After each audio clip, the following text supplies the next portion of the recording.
अस्सलाम वालेकुम, कैसे हैं आप सब लोग। मैं उम्मीद करती हूँ कि आप सब बिल्कुल ठीक होंगे और मैं भी बिल्कुल ठीक हूँ। सुबह सुबह का टाइम हो और नाश्ते में पराठा ना हो, ऐसा तो हो ही नहीं सकता। तो सुबह सुबह मैंने बना लिया था नाश्ता। नाश्ते के बाद मेरे हस्बैंड ने नाश्ता किया था और बच्चों ने भी। पहले मैं बच्चों को ड्रॉप करके आई थी, उसके बाद हस्बैंड ने नाश्ता किया और उसके बाद हस्बैंड ने भी अपना रास्ता और बस्ता दोनों ले लिए हैं और अब मेरे हस्बैंड जा रहे हैं अपने ऑफिस। काफ़ी दिनों से मेरे हस्बैंड वर्क फ्रॉम होम कर रहे थे, तो आज ऑफिस वालों ने इनको कहा था कि ज़रा आप अपना चेहरा हमें भी दिखा दें, अपना दीदार हमें भी करा दें, इसलिए आज मेरे हस्बैंड जो हैं वो ऑफिस जा रहे हैं। मैं इनको ड्रॉप करने जा रही थी, देखने जा रही थी कि कहीं ये वापस ही ना आ जाए, इनकी नीयत ना बदल जाए। तो फिर मैं मेक श्योर कर रही थी कि ये गाड़ी में बैठ के चले जाएँ। तो अब ये गाड़ी में बैठ चुके हैं, तो मुझे श्योर हो चुका है कि हाँ जी बस अब ये जा रहे हैं। तो गाड़ी शूटो शूट जा रही है अपनी मंजिल मकसूद पर। बस इसके बाद क्या था, मैंने फिर चैन का सांस लिया। मैंने कहा ज़रा कॉफ़ी इंजॉय की जाए। तो कॉफ़ी के साथ अब फिर कोई कंपनी तो थी नहीं घर में, तो फिर मैंने ऐसा किया, थोड़ा सा टीवी ऑन कर लिया। मैंने कहा चलो जी टीवी लगा लेते हैं, देखते हैं कुछ ना कुछ आ ही रहा होगा। तो फिर सामने एक ड्रामा चल रहा था। वैसे तो मैं इसमें बिल्कुल इंटरेस्टेड नहीं थी, लेकिन मैंने कॉफ़ी पीने के लिए चलो ड्रामा भी देखना शुरू कर दिया था थोड़ा बहुत। जब मैं ड्रामा देख रही थी तो बाहर से काफ़ी आवाज़ें आने लग गई थी हवा की और दरख्तों की। तो मैंने कहा चलो उठ के देखा जाए। तो देखा तो बाहर बहुत तेज़ हवा चल रही थी। यहाँ का मौसम ऐसा ही है, कभी भी किसी भी वक्त आपका मौसम चेंज हो जाता है। 1 घंटा पहले यहाँ धूप थी, अब 1 घंटे के बाद यहाँ मौसम टोटली चेंज हो चुका है। के बाद आपको किचन की सिचुएशन दिखाते हैं। ये है हमारे किचन की सिचुएशन खाना पकाने से पहले, यानी कि नाश्ते के बाद। अभी नाश्ता ही फिनिश हुआ था तो किचन की ये कुछ सिचुएशन थी। मैंने कहा ज़रा थोड़ा सा किचन को आज साफ़ कर लिया जाए। तो सबसे पहले मैंने किचन की सफाई शुरू कर दी थी। किचन साफ़ करने के बाद मेरे जहन में ये ख्याल आया कि सबसे पहले खाना बना लिया जाए, उसके बाद थोड़ा रेस्ट किया जाएगा। तो मैंने खाना बनाना शुरू कर दिया था। तो पहले तो बेसिक प्लान मेरा यही था कि आज मैं चिकन का सालन बनाऊंगी, तो उसके लिए मैंने तैयारी स्टार्ट कर दी थी। लेकिन एकदम मेरे जहन में एक ख़्याल आया और मैंने अपनी मदर इन लॉ का क्लिप देख लिया था जो उन्होंने मुझे भेजा था कि उन्होंने बनाया हुआ था चिकन पुलाव। तो उसको देखने के बाद मेरे जहन में भी ये ख्याल आया कि मुझे भी पुलाव ही बनाना चाहिए। तो बस फिर मैंने अपने जहन की ना मानते हुए और दिल की मानते हुए पुलाव बनाना की तैयारी शुरू कर दी थी। उसके लिए मैंने ले लिए थे अपने अनियंस, और अनियंस को लेने के बाद मैंने उनके छोटे छोटे छोटे छोटे टुकड़े कर दिए थे।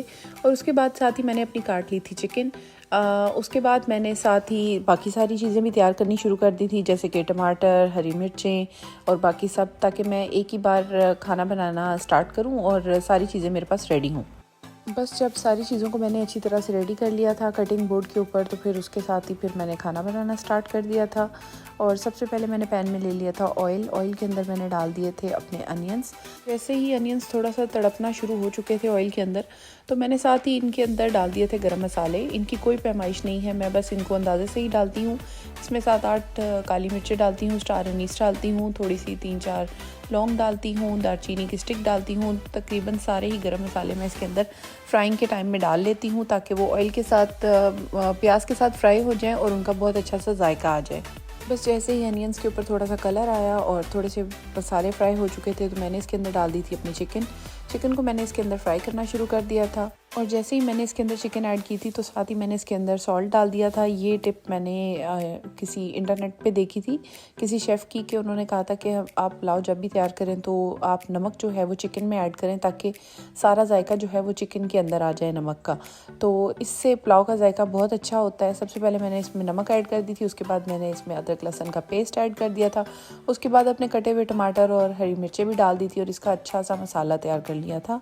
बस इसके अंदर मैंने ऐड कर दी थी थोड़ी सी क्रश चिली, क्योंकि इसका जायका बहुत अच्छा आता है पुलाव में। तो फिर मैंने इसी क्रश चिली को ऐड कर दिया था और इसी के साथ मैं इसको भून रही थी। थोड़ा सा मैंने इसके अंदर बॉइलिंग वाटर डाल दिया था, ताकि ये टमाटर जो हैं वो गल जाएँ, हरी मिर्चों का भी जायका आ जाए। फिर उसके बाद मैंने इसको भून लिया था। भूनने के बाद जब मसाला अच्छी तरह तैयार हो गया था, तो फिर मैंने इसमें अपने चावलों के मुताबिक पानी ऐड कर दिया था। पानी के अंदर फिर मैंने अपने राइस ऐड कर दिए थे और उसके बाद मैंने उसको तेज़ आंच पे पका लिया था। जब तेज़ आंच पे पकने के बाद इनका पानी सूख गया था, तो फिर उसके बाद मैंने इसके ऊपर डाल दिए थे अपने सीक्रेट इंग्रेडिएंट्स।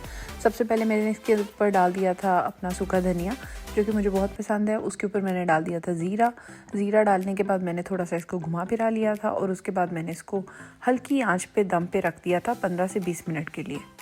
15 से 20 मिनट हल्की आंच पे दम के बाद ये काफ़ी अच्छे तैयार हो गए थे। यहाँ पे मैंने अपनी सर्विंग ट्रे तैयार कर ली थी और इसको डिश आउट कर लिया था।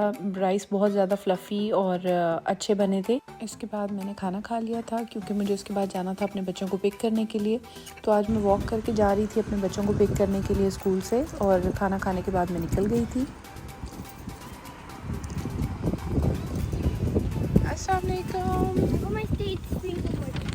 It's a lot harder. Good. बस बच्चों को पिक करने के बाद जब मैं वापस आई तो मेरी लॉन्ड्री काफ़ी सूख भी चुकी थी और नीचे भी गिर चुकी थी, तो मैंने लॉन्ड्री कर ली थी। उसके बाद मैं आ गई थी थोड़ा सा आराम करने के लिए और साथ मैंने ले ली थी कॉफ़ी। और इसके बाद बच्चों के साथ डिफरेंट तरह के टास्क करने के बाद मैं बैठ गई थी और फिर मैं वेट कर रही थी अपने हस्बैंड का। मेरे हस्बैंड तकरीबन रात के टाइम घर आए थे काफ़ी लेट, तो अभी मैं बाहर गई हुई थी, उनका वेट कर रही थी, तो देखा वो आ गए थे और ये बस आ रहे हैं अंदर। तो जो सवाल मुझे पूछना था वो आखिरकार मैंने पूछ ही लिया। कैसा फील हो रहा है घर आके? अच्छा फील हो रहा है, घर ही आ रहा हूँ और क्या। ऐसा नहीं फील हो रहा आप जेल से छूट के आए? हाँ, और ऐसा नहीं लग रहा आप जेल से आ रहे? जी नहीं, बिल्कुल भी नहीं। इसके बाद सब लोग रात को बैठ के टीवी देख रहे थे, साथ में बच्चों को खानी थी ये कॉर्न, तो मैंने बना लिया था चिली लाइम कॉर्न और सब लोग इसको बैठ के एंजॉय कर रहे थे। इसके साथ हमारा आज का दिन ख़त्म हुआ था। तो if you like the vlog please don't forget to subscribe, like, share and comment. Thank you so much.